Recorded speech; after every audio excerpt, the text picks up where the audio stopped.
ದಕ್ಷಿಣ ಕಾಶಿ ನಂಜನಗೂಡು ಶ್ರೀ ನಂಜುಂಡೇಶ್ವರ ಸ್ವಾಮಿ ದೇವಾಲಯಕ್ಕೆ ಇಂದು ಹುಣ್ಣಿಮೆ ಪ್ರಯುಕ್ತ ಭಕ್ತ ಸಾಗರವೇ ಹರಿದು ಬಂದಿದೆ. ಸದ್ಯ ಶ್ರೀ ನಂಜುಂಡೇಶ್ವರ ಸ್ವಾಮಿ ದೇವಾಲಯಕ್ಕೆ ಸಾವಿರಾರು ಸಂಖ್ಯೆಯಲ್ಲಿ ಆಗಮಿಸಿದ ಭಕ್ತರು ಸರತಿ ಸಾಲಿನಲ್ಲಿ ನಿಂತು ದೇವರ ದರ್ಶನ ಪಡೆದುಕೊಂಡರು. ಇನ್ನು ಹುಣ್ಣಿಮೆ ಪ್ರಯುಕ್ತ ದೇವಾಲಯದ ಆಗಮಿಕ ನಾಗಚಂದ್ರ ದೀಕ್ಷಿತ್ ನೇತೃತ್ವದಲ್ಲಿ ಶ್ರೀ ನಂಜುಂಡೇಶ್ವರ ಸ್ವಾಮಿಗೆ ಫಲ ಪಂಚಾಮೃತ ಅಭಿಷೇಕ, ಕ್ಷೀರ, ಎಳನೀರು ಹಾಗೂ ಗಂಗಾಜಲದ ಅಭಿಷೇಕಗಳನ್ನು ನೆರವೇರಿಸಿ ಬಗೆ ಬಗೆಯ ಪುಷ್ಪಗಳಿಂದ ಶ್ರೀ ನಂಜುಂಡೇಶ್ವರ ಸ್ವಾಮಿಯನ್ನ ಅಲಂಕೃತಗೊಳಿಸಿ ನಂತರ ಮಹಾಮಂಗಳಾರತಿಯೊಂದಿಗೆ ಭಕ್ತರ ದರ್ಶನಕ್ಕೆ ಅನುವು ಮಾಡಿಕೊಡಲಾಯಿತು.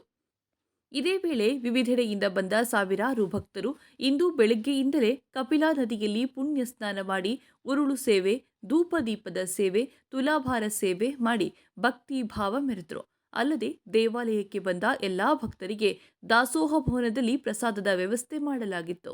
ಈ ನಡುವೆ ಯಾವುದೇ ಅಹಿತಕರ ಘಟನೆಗಳು ನಡೆಯದಂತೆ ಬಿಗಿ ಪೊಲೀಸ್ ಬಂದೋಬಸ್ತ್ ವ್ಯವಸ್ಥೆ ಕಲ್ಪಿಸಲಾಗಿತ್ತು.